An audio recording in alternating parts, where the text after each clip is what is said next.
This is A Different Perspective with Kevin Randle. A retired U.S. Lieutenant Colonel, Kevin Randle has been studying UFOs for nearly 50 years. Kevin has investigated some of the most famous UFO cases in the world and has been consulted for dozens of documentaries about UFOs.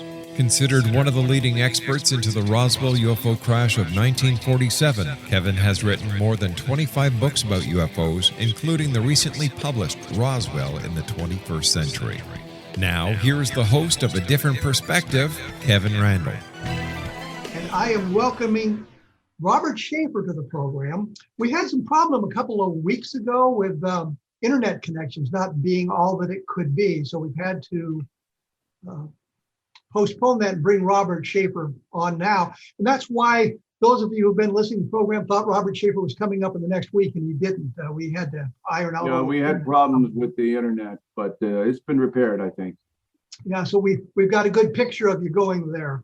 Those of you who don't know, Robert Scheaffer is a writer with a lifelong interest in astronomy and the question of life on other planets, as are we all. He is one of the leading skeptical investigators of UFOs, a fellow of the Committee for Skeptical Inquiry, cleverly known as CSI, and I think they changed their name just so if you typed in CSI into Google, they might come up as opposed to crime scene investigations. Right. He has written the Psychic Vibration column in the Skeptical Inquirer for over 35 years. He's a founding director and past chairman of the Bay Area Skeptics. He has written books on a variety of paranormal topics and has appeared on many television and radio shows over the years. His book, Bad UFOs, is what is of interest to us today, and we'll be talking about that. We're going to be talking about the Travis Walton case. We're going to be talking about a couple of things like that we've kind of set this up in advance. Robert Scheaffer, welcome to A Different Perspective. Thanks, Kevin. Glad to be here. And we're glad to have you here, for that matter. Let's just jump right into it. And I think one of the things that has been going on for the last couple of weeks is that the internet, everybody has been talking about the Travis Walton case. I mean, Mike Rogers has come out and said some things. He was on the program for a couple of weeks talking about Walton and his experiences with it. He said some things that he's then repudiated, throwing the case into a kind of cocked hat. One of the things that was brought up, and it's been brought up a number of times, and I know you've addressed this before, is this idea that Philip Plass, the great UFO skeptic debunker, had offered Pierce some $10,000 if he would admit to the hoax aspect of it. And I know you've been through Philip's archives and the collected papers, and you have a different take on whether this story is true. What is your take on that particular story? Well, it's first of all, the claim of Plass allegedly trying to bribe Steve Pierce, it didn't come from Pierce himself. Mike Rogers was the first one to make that claim.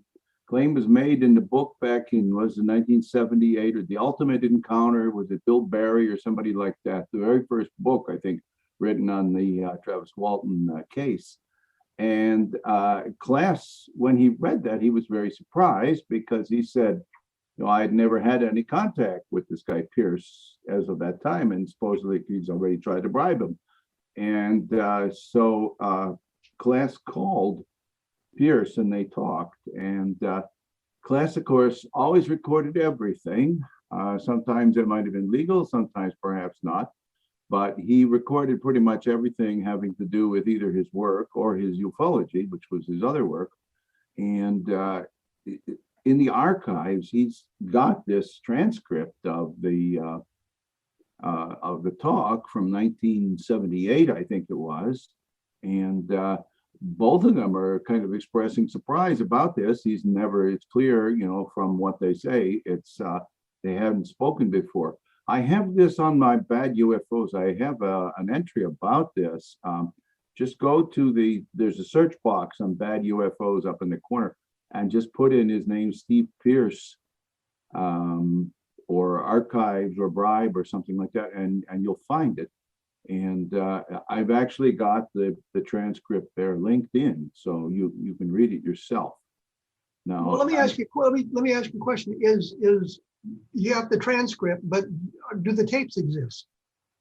that's a good question, and I'm not sure. I know I asked them for the tape if possible. They didn't find one. I'm really not sure if it's possibly in there or not. Somebody else I know was trying to get some materials from the class archive, and they told him that the archive is American Philosophical Society archive is closed for the next year or something like that. I'm not sure if it's because of COVID or because they're working on something or whatever, but basically you can't get anything out of them right now, but in a year or so you should be able to. So but there's no reason to think to doubt this this transcript, because class wrote out a transcript of all the important conversations, not everyone, but the ones he considered important. He wrote out a transcript, and this was done back in 1978. So whatever the current claims might be, he wouldn't, if he wanted to fake something, he wouldn't have known what to fake, I don't think, back then. Well, the reason I asked about the tapes is I've gotten into a couple of conflicts with witnesses about what they'd said on tape and that I had misquoted them. And one of the big ones was J. Bond Johnson. He was the photographer in the Roswell case, the one that had gone to Ramey's office and photographed Marcel and Ramey and DuBose, the weather balloon debris. And Johnson repeatedly said I'd misquoted him. And so when I produced the tapes with the quotes on it, he said I'd edited the tapes, and I finally had to send him the whole tapes.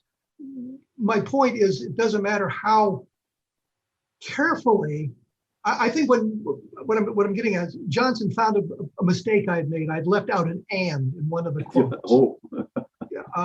So I misquoted him because I left that "and" out. But I mean, the point simply is, once again, the transcript is kind of secondhand information. And if the tapes exist, then there's really no argument with the tapes.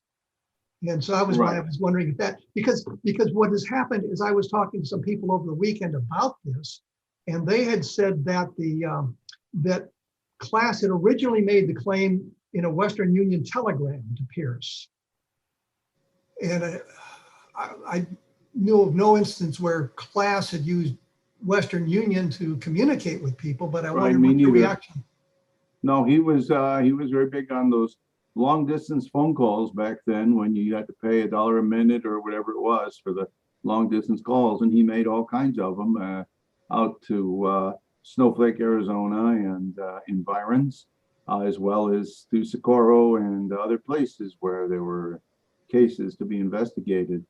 I think what's clear from the transcript is that they hadn't spoken before, they hadn't communicated before, and so that's the important point. This story was just made up. Now later on, like 2013 or something like that, Steve Pierce was on board with Travis, and he was at the UFO Congress, and it was, oh yes, Travis, everything you say is true. Although if you look, I should have that up. I should have thought to bring that up so I could read a little bit of it. He says, Travis is a big liar, and Mike Rogers is saying that too now, which is really interesting, because I mean, on the one hand, he says the incident is true, but Travis is a big liar, and I don't believe anything he says. So, that is problematic for the case, that's for sure. Well, I know with Ryan Gordon, at one point, I think Mike Rogers had said it was a hoax. Right. The abduction part of it was a hoax. He always separated the events from. No, well, he did later, but no, originally he suggested that the whole thing was a hoax, that everything was a hoax. Well, but then later he said some things that were inconsistent with that. So you got to really say that Mike Rogers has not been consistent in terms of what he has been saying about this case, and that even especially in recent years, in recent months. Well, what I was going to say was that Ryan Gordon sent me a copy of the text that Rogers had sent him, repudiating the repudiation. Yeah.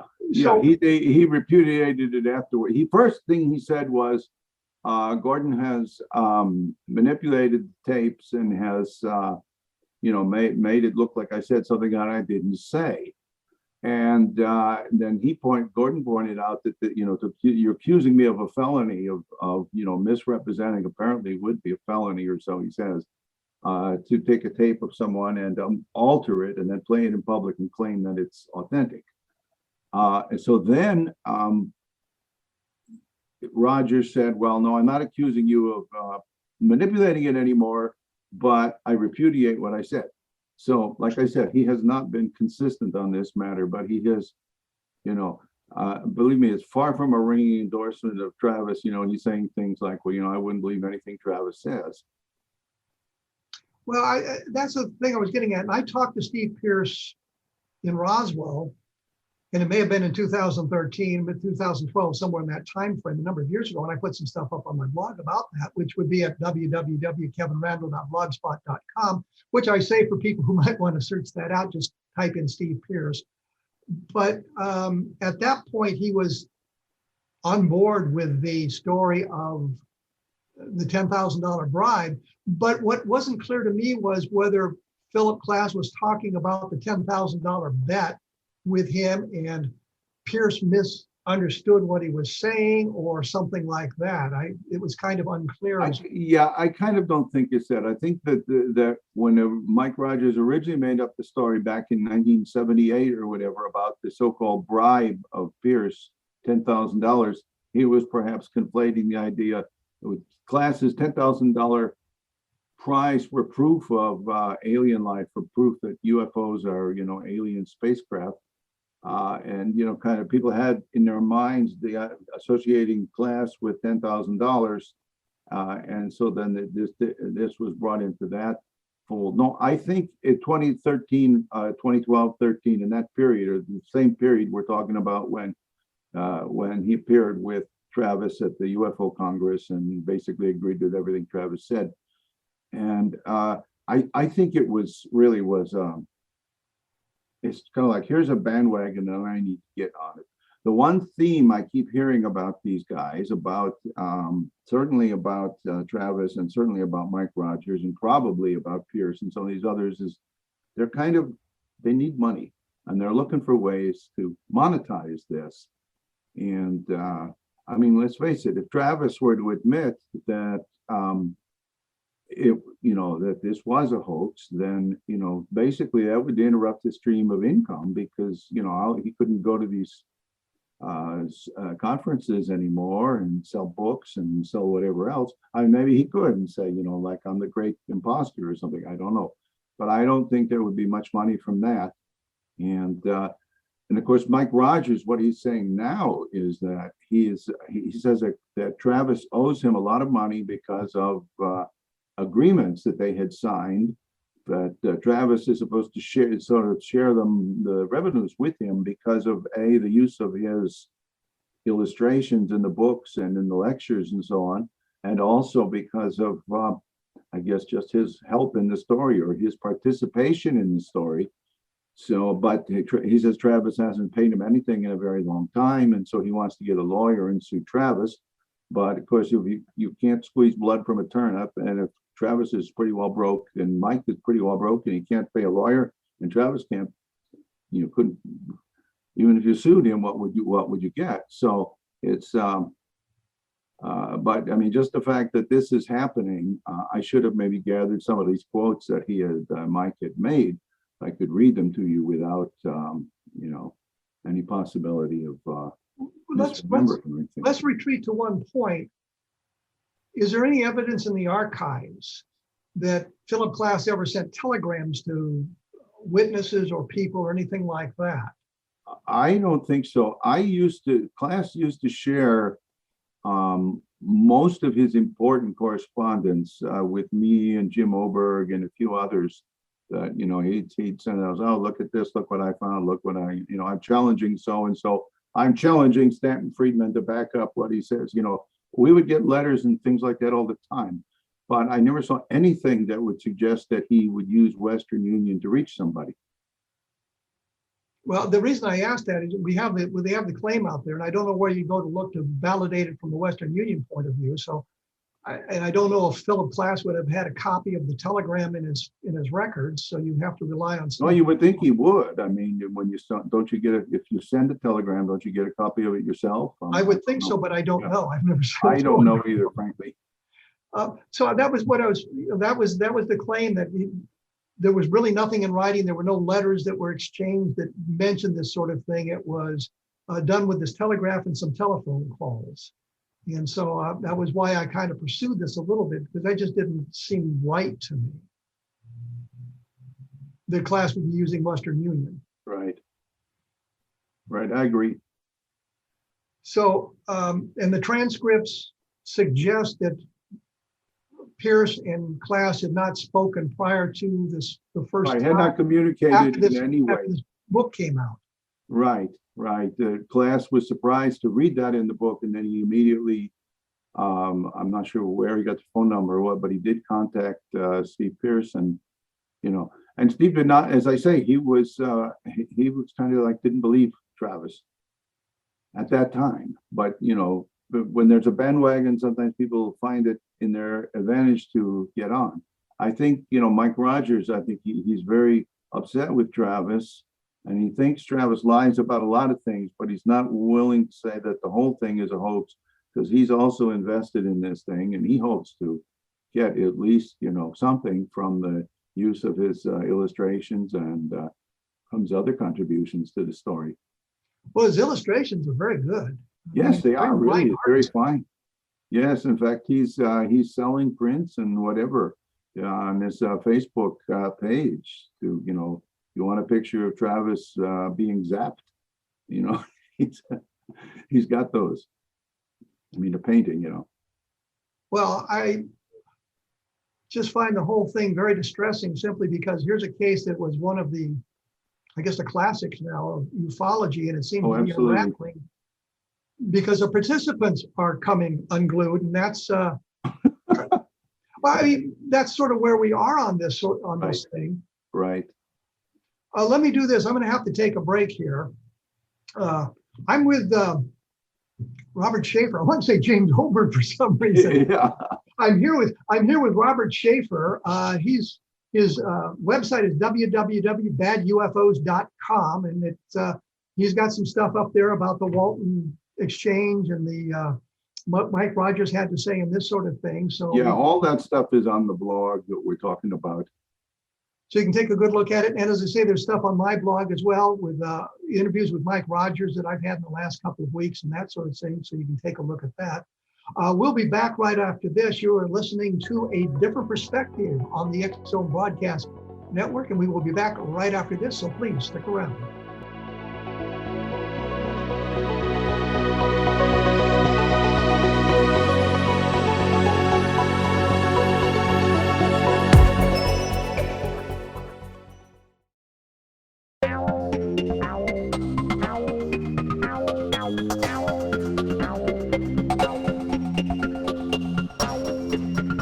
We are back. I am here with Robert Sheaffer. We're talking at the moment about the Travis Walton case. We'll be getting into some other things a little bit later on, but we're kind of looking at the way the case is unraveled. This is a case that goes back decades, literally decades, and it seemed like there was a solid wall of the participants.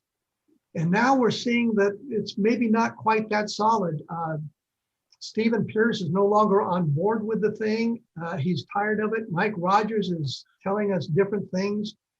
Travis Walton, who agreed to be on this program, has not answered any of my emails about coming on to talk about this thing. So we're getting it from a lot of other people. Now, I've talked to several people in the last several days about this, and that was what generated the question about the Western Union and wondering a way of verifying whether or not something like that had actually happened. It sounds like it didn't. It sounds like this whole thing is kind of,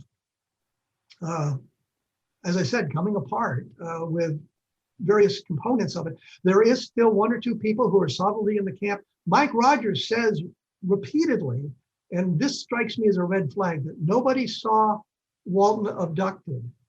And although that's something that's gone on from the very, very beginning, it's something that Rogers seems to be pushing now much more so than he did in the past. In fact, Of course, that's true because they took off in the truck, and when they got back, Travis Walton was gone.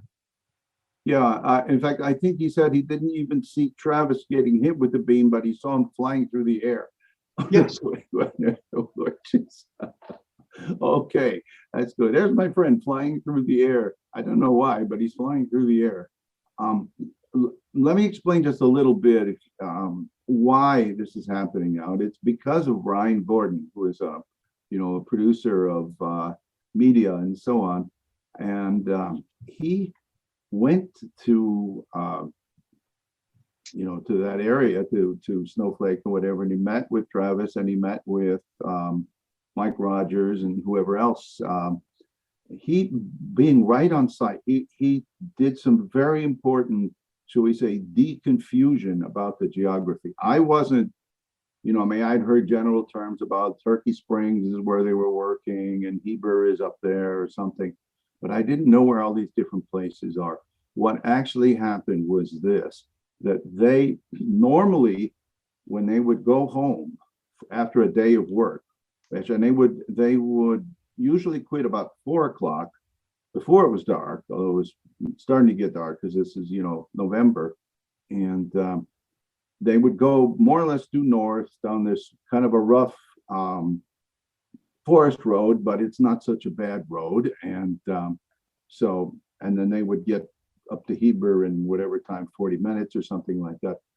But for whatever reason, on this day, on the abduction day, they went a different way. They traveled to the west along the Rim Road, which I believe is a paved road. And it meets up with then another paved road, which is, I don't know, Highway 60 or something, and that takes you into Heber. In terms of time, it's about the same either way. It's longer to go this way, but the roads are better, so you can go faster. But the point is, if you take that route, you must pass by the Gentry Tower. And I have some pictures on my blog of the tower. And basically, the suggestion is that it's, Class thought that basically all 7 of these guys had got together to hoax this thing. And actually it was Carl Flock who first suggested, to my knowledge, it didn't work that way. It was the 2 guys, 2 hoaxing 5. In other words, Travis and Mike hoaxing the other 5 guys. The other 5 guys didn't really know what was going on. And so as they went up there, and you'd see this, if the tower was, the lights inside the tower being illuminated from a distance with the trees below hiding, the support structure, they say, look at that object out there. That was the UFO. Now you have to do this quickly because, if they have too much time, they're going to figure it out. But he zoomed away after Travis ran out. Now then it came back, but it wasn't to the same spot. They came back to look for Travis, but they didn't come to the tower area. They came to some other area because, it's part of the hoax. You take them to somewhere, nearby, but not the right place. Where's Travis? Well, he's not here. So now when they take, and they've taken, I don't know how many people to the spot subsequently where Travis supposedly was abducted, the supposed location of the abduction was very close to Turkey Springs itself. It's like, I think it's supposed to be only like a quarter mile or something south of where they had been working. But that's inconsistent with a whole lot of things, not the least of which all these different accounts of how they drove for 15 minutes or so before they saw the object. And they talked about, they have these water channels that are cut into the road in order to allow it to water to drain off without washing out the road. And each time the truck would hit one of these, it would bump, and they call them thank you ma'ams. And so they're talking about, they're hitting the thank you ma'ams, and all of a sudden, what's that object? Well, the thank you ma'ams are along the Rim Road, not this other road that they supposedly took. And if they're on the Rim Road, you're going to pass the Gentry Tower. There's no way around it. You can't get out of the forest without passing the tower. So then, but then, they're trying to claim, well, no, we were nowhere near that. We were 5 miles away from the Gentry Tower. Well, not really. I mean, maybe some other time they were, but this time they went right by it. Well, it sounds like we're kind of dragging down into some very deep minutiae here. That's not which road they were the on? location of it. because if as our theory is that, and there seems to be some good gossip to support it, that Travis spent 5 days up in the tower. That apparently the guy who was working there was a friend of his brother, and so it was a place for Travis to hide out for 5 days and then come back and say, the aliens got him. So it's not minutiae, because it's very important about where they went.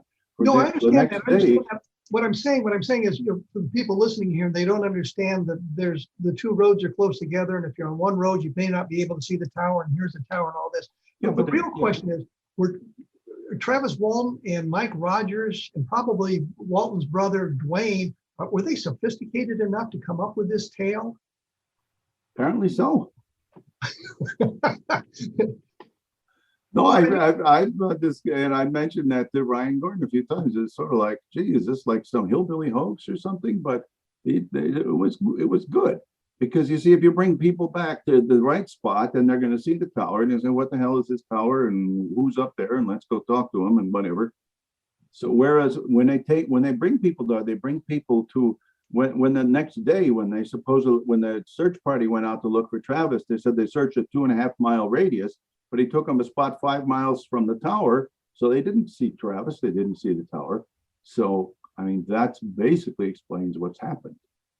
And that's the information that we didn't have until Ryan Gordon actually went to the spot and started talking to them and started, looking and getting photos. He even took some drone photos of the whole area and the tower and so on. Well, I guess the problem is, it just seems to me that this is a fairly elaborate hoax to pull on it. Were they just pulling it on their pals for some reason, or did they envision the snowball effect? Where Ryan said that they thought they would get the National Enquirer prize. At that time, there was I think it was a $10,000 prize for the best case of the year, but a $100,000 prize for a case that would provide definite proof of aliens. They thought they were going to get the $100,000, which obviously they didn't, although they did get the best case of the year award from the National Enquirer. And then later, the National Enquirer upped their ultimate prize to $1 million, but of course, nobody has won that because nobody has yet got this definite proof. But so that reportedly was the motive, or at least the main motive. When you look at a UFO case, you come into it from a skeptical point of view, or do you come, I mean, clearly you believe there, or don't believe there's any alien visitation. No, not here. Does that influence your investigative aspect of it? You know that there must be some kind of mundane terrestrial explanation for a case? Well, yes. I mean, you go in there and you think that they're claiming aliens, and nobody has ever yet proven anything about aliens. So therefore, let's look at this, see if there's any likely terrestrial explanation, or explanation involving a hoax, or simply a mistaken identification of something. There are a lot of people out there trying to pull off hoaxes. In fact, while we're on the subject of hoaxes, there was this fellow named Kelly Waldrip, who was a childhood friend of Travis Walton. They since went their own ways. Waldrip has been saying that when he and Travis were kids in middle school, they were always talking about they were going to pull off a UFO hoax. They're going to convince people that UFOs were coming to Arizona, to the forest there. And when Travis was asked about this on a recent show, he didn't deny knowing him. He didn't deny that they had talked about hoaxes, but basically said it's the other guy's fault that we were talking about. It wasn't my idea to do the hoax, it was his idea, but then we talked about it a lot. So,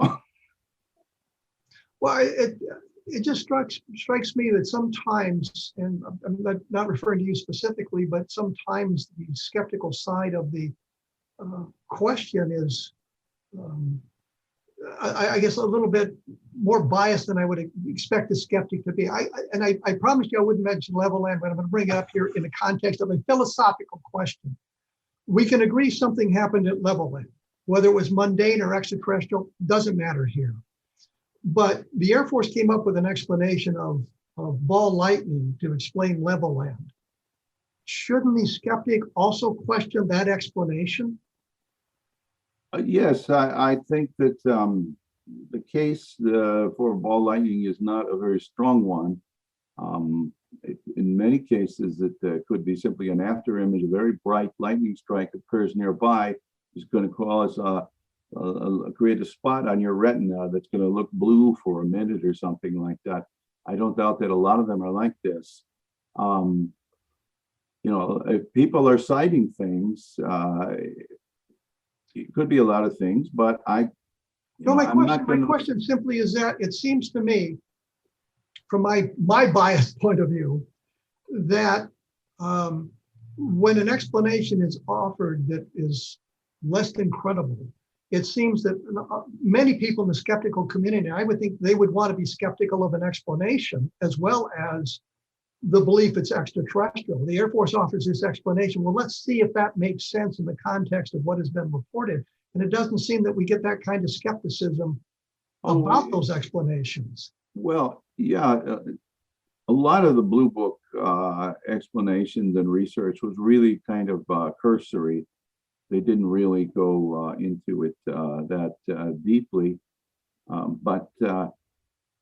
Yeah, I mean, there have been skeptics who have been claiming all kinds of things. There was one guy who claimed that the Socorro case was a mirage of the star Canopus, that some miracle, incredible phenomenon occurred to make the star Canopus, which normally is, like all stars, is only seen at night, not in the daytime. But somehow this was, some incredible, and they printed that thing in the Skeptical Inquirer some years back, and I said I thought it was crap. And in fact, there have been several other things like this. In fact, recently there was a fellow who was going to explain, the Salem, Massachusetts, the Coast Guard UFO photos of where you have these 3 lights, I think, or 4 lights that look like in a sort of a formation. And, let me interrupt you there. We'll come back to that. I've got to take a break here because we'll explore that in just a moment. I'm here with Robert Scheaffer, and his website is www.badufos.com. His book is also called Bad UFOs for those who are interested in it. My website, my blog is www.kevinrandle.blogspot.com, and there'll be information up there about our discussion here. There's the information about the Walton case, what Mike Rogers has said, and where those things have been going. So head over there, take a look at that, and you can gather more information about the case. I will be back with Robert Scheaffer in just a moment, so please stick around.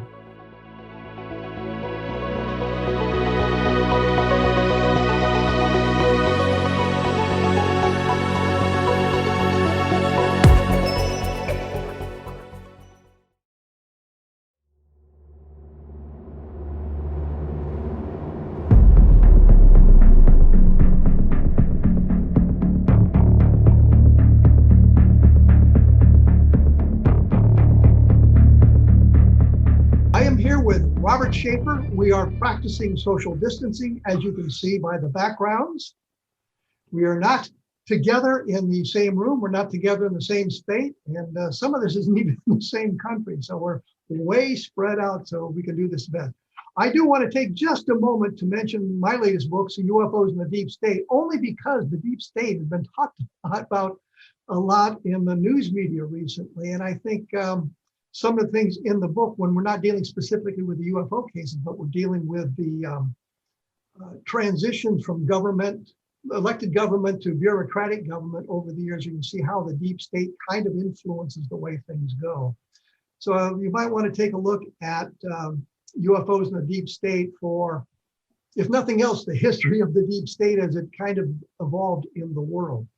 When we went away, Robert, you were mentioning the Salem photographs taken in 1952, July of 1952, and there's 4 lights supposedly outside this Coast Guard facility. And the pictures have been published all over the place. I'll try to have a copy of the picture up on my blog for those of you who'd like to see it and not familiar with it.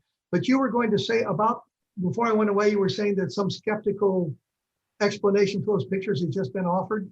Right. Well, somebody, of course, most skeptics think that these are reflections of lights in the windows, which they certainly appear to be. But there was one fellow who absolutely insisted that he'd found, chasing the sun angle and whatever, that these were reflections of the sun from the tops of their oil tanks or something nearby that were then reflecting up on the clouds and making these nice, round circles and so on. And well, I tried to replicate that basically using the top of a paint can, which is flat. I don't know if the tops of those other tanks are flat or not, but it's better for it to be flat, and then to try to see if I could get a projection up on the eaves of my house, from the direct sun and top of the paint can. And of course, it reflects a little, but you get this diffuse glow. You don't get this nice clear image. So I mean, people will offer all kinds of strange skeptical explanations sometimes, but a lot of them don't work out. Well, I would think that if you were getting some kind of a reflection from sunlight off tanks into the windows, that it would be kind of a daily phenomenon. No, yeah, well, you would think so. No, it's not. It's worse than that. It's not supposed to be on the windows. It's supposed to be on the clouds that were up there. That supposedly the sun, that these tanks were showing them, and he agreed that, well, this would be an unusual thing. It had to be unusually bright over here and unusually dark over here. I think it's just too unusually everything. So yeah, we skeptics are skeptical of skeptical explanations, purported skeptical explanations, if they don't make a lot of sense. Well, I think one of the problems, to point a finger at Donald Menzel, I noticed that if his skeptical explanation broke apart, he would retreat to another one, and eventually, if he had no explanation, he would say it was a hoax. And I think specifically of the Lubbock Lights case from 1951, the chevron-shaped formation of lights. Originally, he came up with an idea that it was a reflection of the mercury vapor lights that had just been installed in Lubbock off the clouds or something like that, which doesn't explain the motion. And eventually he gave up on that. It was a temperature inversion. And finally he said, well, it's a hoax. Well, I think that a number of the sightings probably were explainable in the mundane, and they don't fit into the photographs that Carl Hart Jr. took. Right. I think what we said about the photograph of this guy Hart, that was a hoax. It's pretty clear. And in fact, somebody showed that of the two photos, that if you take the one that's like this, and then the other one's like that, but if you unrotate them, it's the same photo. It's the same thing. These didn't, if they were up there flying around in formation, they were just, absolutely the same formation from here to here without changing in the least.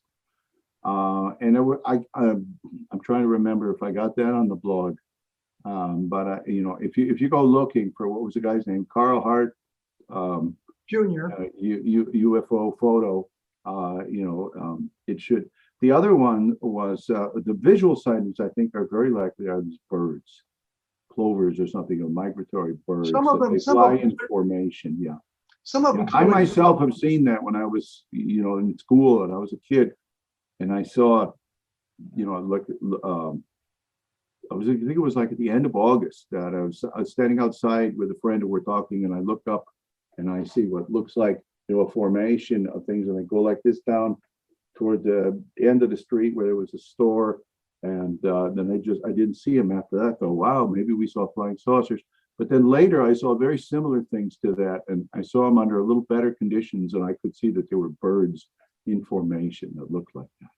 Well, I will say one thing. I talked to Carl Hart Jr. I may have been the last person to interview him in the context of the UFO sighting. I was in Lubbock, Texas, and on a lark, I looked up his phone number, just looked to see if he was in the telephone book.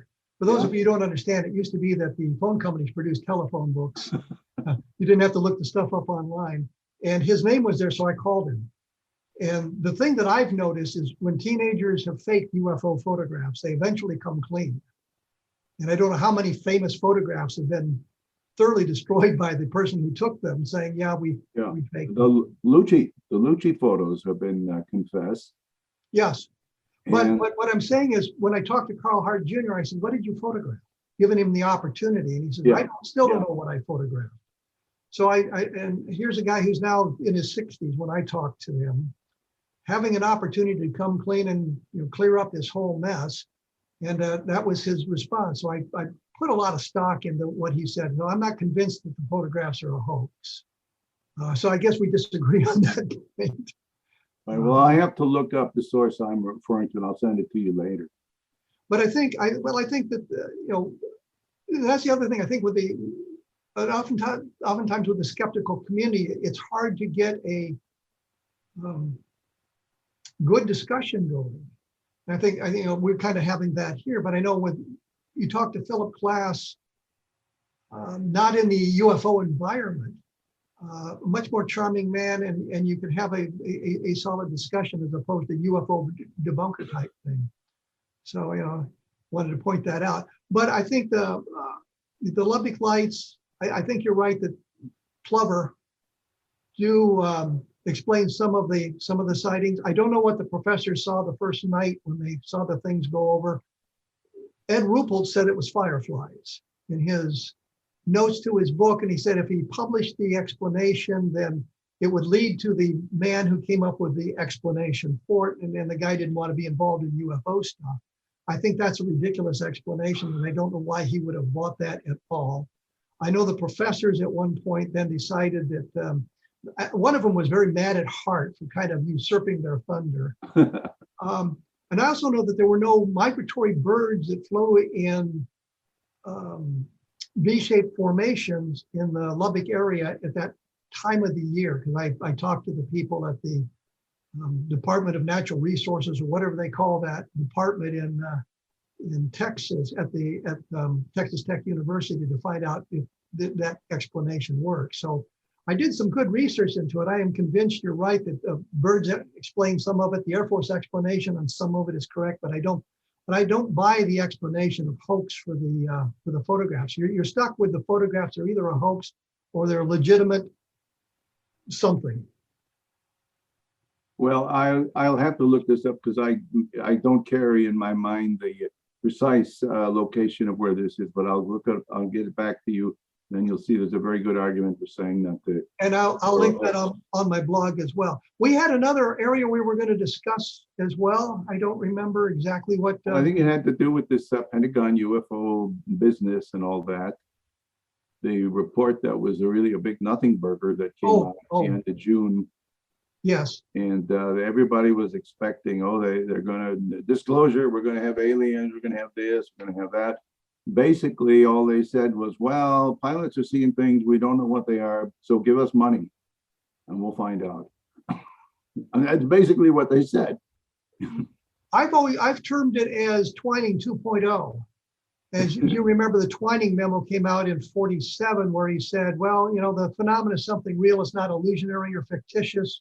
We don't know what it is. We're going to set up an investigation and we're going to look into it. Right. And that's basically what we have here. The same thing in the Twining document, they had taken a number of UFO cases, I'm going to say mysterious UFO cases, that they could not explain, and decided that, well, here's what we're going to do. And now we're 70 years later, right. And they're saying, well, here's some cases we can't explain, so we're going to set up an investigation and start. Right. We've gotten nowhere in 70 years. We haven't come up with any solutions. The recent report didn't even really talk about any case studies, except in a very kind of a cursory way. It didn't say, okay, here's case A, case B, case C that we investigated, and here's what we think. They didn't even do that, And if they say, well, we think it's, we can't explain it, it's unexplained. As Marty Kottmeyer had a really good comment. He said, as his math teacher used to always say, show your work. If you think this is unexplained, okay, fine, show your work. Show exactly what you got, how you analyzed it, why you concluded that it was unexplained, because the other explanations have been found. As you know, Mick West of Metabonk has been doing a lot of investigations on the three infrared UFO videos and the blurry Pentagon and military UFOs, the recent ones, and the two, the gimbal and the Tic Tac, seem to be they're distant jets. Basically, this is what a distant jet looks like in the infrared. And for example, they talk about the go fast. Well, the go fast isn't going fast because it's just a parallax effect. Whatever it is, it's either a large bird or a balloon. Whatever it is, it's moving rather slowly, but the plane is moving past it at 400 miles an hour or whatever. So of course, when you have this, and you go past it like this, it's going to look like it's going that way, but that's just the perspective. And I'm saying, if this is indicative of the kind of investigations that our so-called Pentagon UAP team is doing, if they thought the thing was going fast, then these guys don't know the first things about optics or perspectives or photography or anything. So show your work. We haven't seen any of their work. Well, I know that there was on YouTube, there was a video where a guy hooked up his, I think, a cell phone camera to a night vision device and created a pyramid-shaped object like they were talking about in some Right. way, because it was based on the optics of those two devices working together. So it wasn't something they were seeing. It was something that was created, I guess, internally in the camera's works. Right. And yet this one also stumped the Pentagon UAP team. They thought, wow, these are triangular shaped objects and they're hovering all over the ship. No, it's somebody did an analysis of this and found that you can match up the images on that video with, you got the planet Jupiter, you got the stars of Scorpius and Aquila, and you got an airplane coming along flashing light. And of course, they're all triangle shaped because it's a term, they call it bokeh, which I guess comes from the Japanese. It refers to how an optical system represents out of focus objects. And in this case, because it apparently had a triangular diaphragm in front of the lens, that this caused all out of focus objects to appear triangular shape. The same thing with your camera. You could take your camera, assuming you have one with a manual focus, and look at a bright light, and it'll be a nice, focus down nicely. But then you out of focus it, it's going to get larger, and if there's any, if it's off the optical axis, you're going to start to see, trails and things like that, the images and effects. So if this is the kind of analysis we're getting from this UAP team, then that team doesn't know beans about optics or anything else. Well, let me just tell you a brief story about Show Your Work. When I was taking astronomy at the University of Iowa, we had a test every Friday. One of the questions on it was about the transit time, or the time a moon of Jupiter would remain in eclipse. And you had to calculate how long it would remain in eclipse. Well, I remembered reading in the book a caption on one of the pictures that said this moon of Jupiter took 16 2/3 minutes to move through its eclipse period. So I just wrote down 16 2/3 minutes because I had no other clue what to do. It turned out I was right. And it said, and they came back and said, show your work. And I'm thinking, yeah, I'm supposed to do staple the book to the test. I got full credit for it because I had the right answer. I just didn't know how I got it. It was just something. You got it from a book. Well, I guess he wanted you to draw some diagram and then figure out how fast the thing was. Precisely. And so on. But yeah. Well, the other thing that strikes me about the Pentagon, like they said, the Twining report was based on, I think, 16 sightings, and there were 32 different witnesses involved. So you could say there were 32 reports. And in the latest UAP study, there were 144 reports. And so, well, how many instances were there? How many cases were there? Or is it just multiple witnesses on these, on the same sighting, so that you don't have 144 separate instances or incidents? You have a smaller number of that. I'm going to have to take a break here because I'm going to be running long. We will be back right after this with Robert Scheaffer talking about UFOs, so please stick around.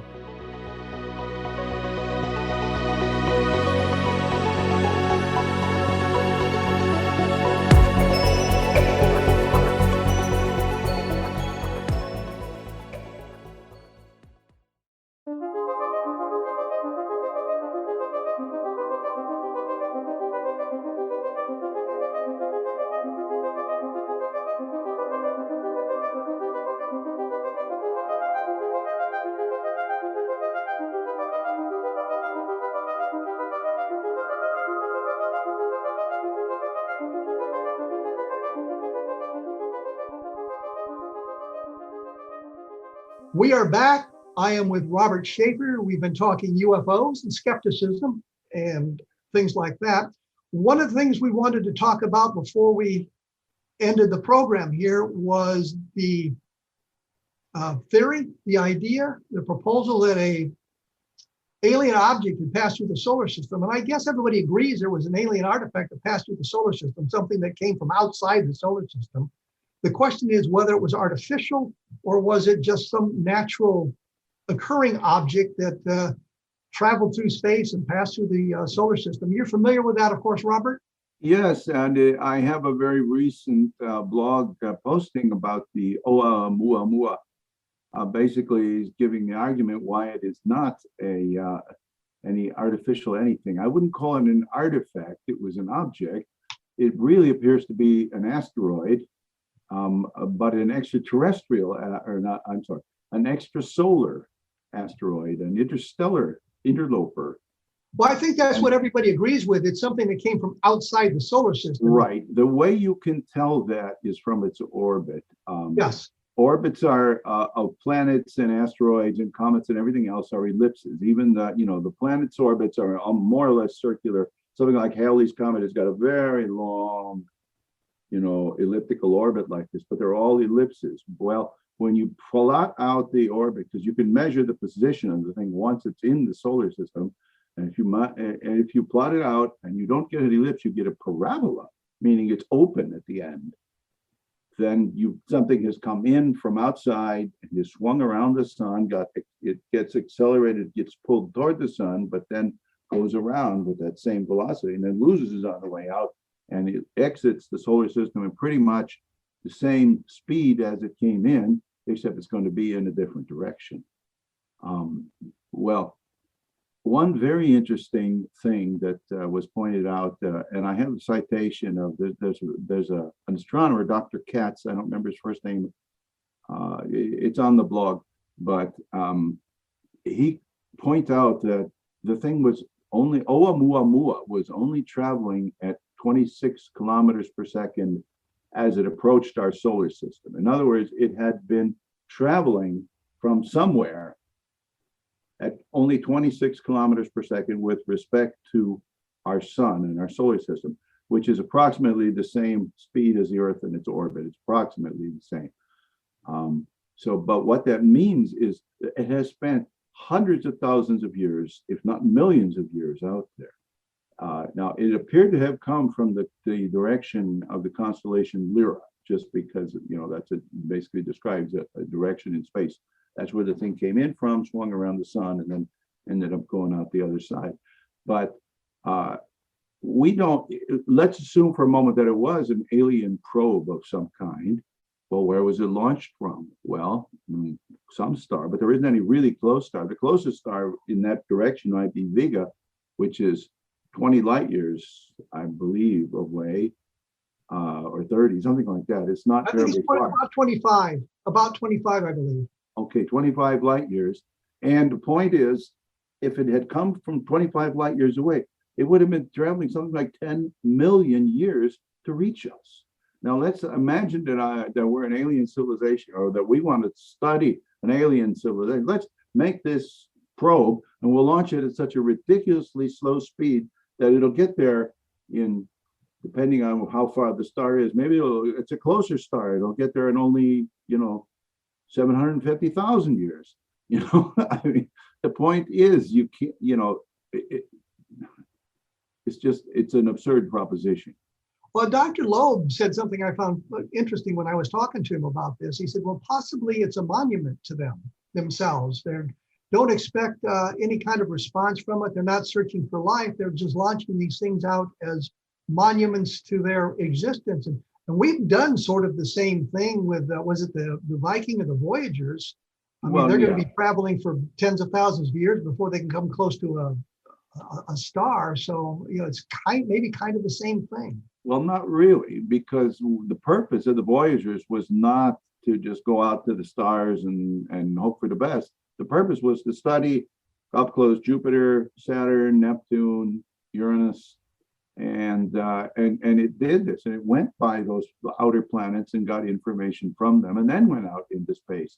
So But if you say, okay, well, we have a big ego, and we want all the other civilizations to think that we're terrific, so we're going to send out these probes. They don't appear to be, was it aimed at us from anywhere that we can find. What we just send out, we just make trillions and trillions of probes and send them out in every direction and wait 10 million years for them to reach someplace. I mean, that makes no sense. Well, your point about it, the Voyagers being sent by the planets is absolutely true, but it had an additional mission, which was to carry on, because that's why they put some of this stuff on the spacecraft, like the golden record and the illustration of our solar system and things like that, which is now inaccurate, by the way. And I wonder if the record is one of the kind you had to put it on a turntable with a groove and a needle. I'm sure the aliens have lots of those on their planets. But no, but the point was that was if nothing, that was just like icing on the cake. That was just a publicity move, just to granted all of get that people interested. The real purpose of that was to study the outer planets, and it was very successful. Understood. And I'm just saying we really don't know if there's aliens out there. We really don't understand how they think and how they would react and what their mindsets might be. So something that would be, well, alien to us might be quite common to them. Well, yeah.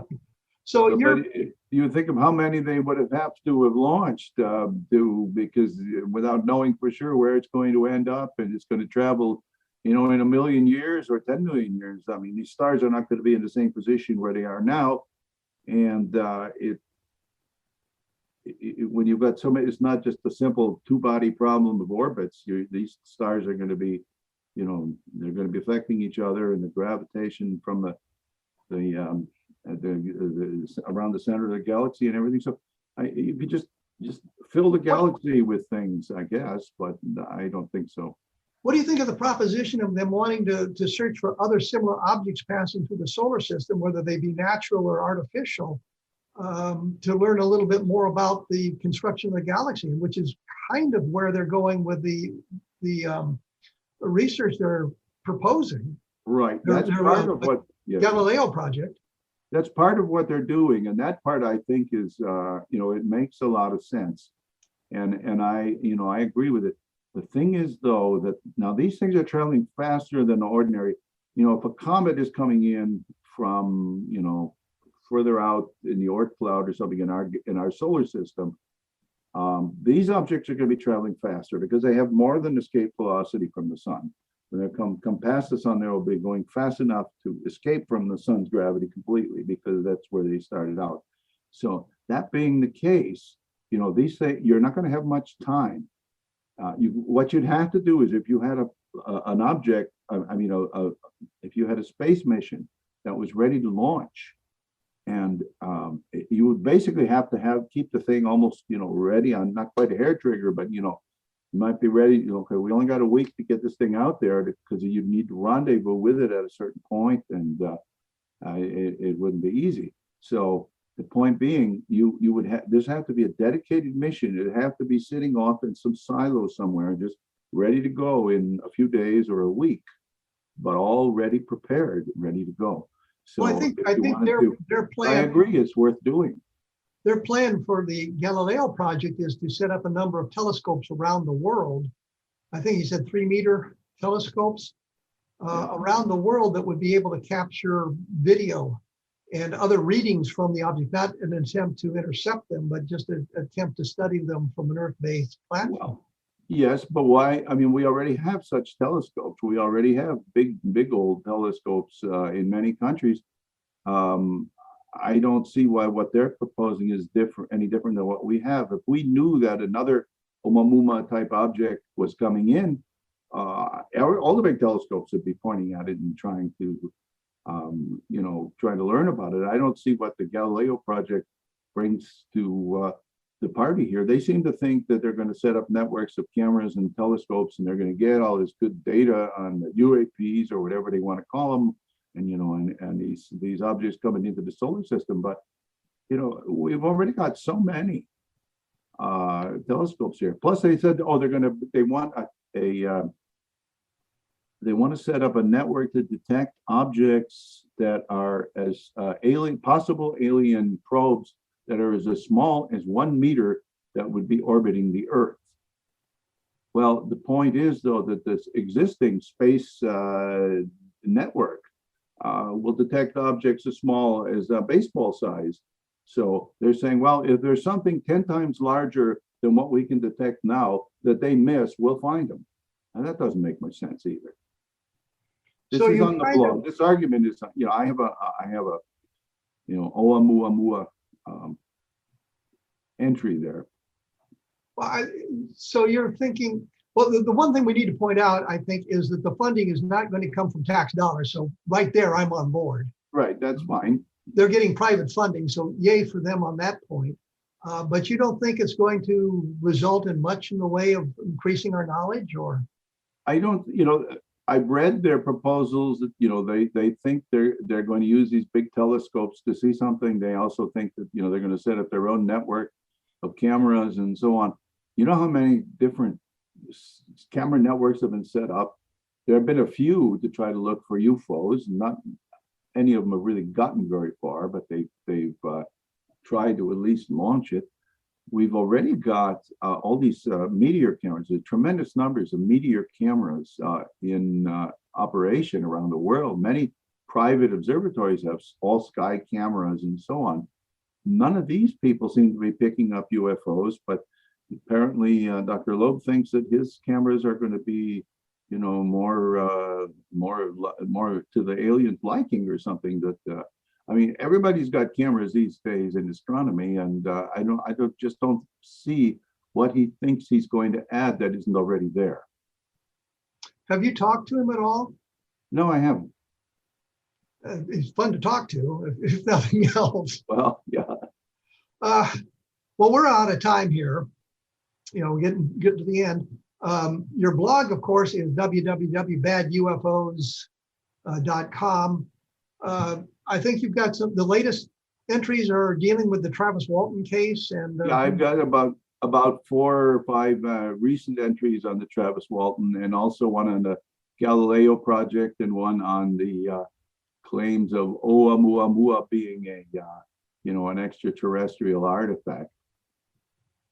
So if you're interested in more on the Walton case, you can take a look at Robert's blog at www.badufos.com, and you can take a look at mine as well at www.kevinrandle.blogspot.com. There's some more stuff about Dr. Loeb. You can listen to his explanation for exactly what they want to do with it. You can hear me giving him a hard time about maybe looking at some of the past UFO cases that might provide them with some hints on what to look for and how to do some of the research, and his wanting to stay away from UFOs, not wanting to. Well, yeah, I don't see, again, it's a recycled old UFO cases. What would he be able to do that other people haven't done? So I was just thinking it might provide some clues into insight to the object. I was thinking of Charles Moore and the Array sightings from 1949 in New Mexico, and some things like that might provide them with a little bit of a hint of where to go to look at these sorts of things. Robert, I want to thank you for taking time to visit with me today. It's been a quick one. Yeah. And we time managed to make flies it when you're work. having fun, right? Yeah, and we managed to make it work. Thank you so much. Once again, the book is Bad UFOs, and the website is www.badufos.com. Next week, I'm going to be talking to Robert Mercer about his discoveries in the Project Blue Book files that he found, which is kind of interesting. And coming up in the following week, I'm going to be talking to Jennifer Stein from MUFON about Travis Walton again and that sort of thing. I'm going to be talking to Robert Young about the Kecksburg UFO case. Now, Robert Young believes it was a bolide, and I'm kind of leaning in that direction based on the some of the evidence that has come out and where those things have gone. So I think that's something that'll be of interest. So you'll be taking a look at that. We will be covering more and interesting topics in the future. You have been listening to A Different Perspective on the X-Zone Broadcast Network. I thank you for tuning in, and we'll be back in about 167 hours.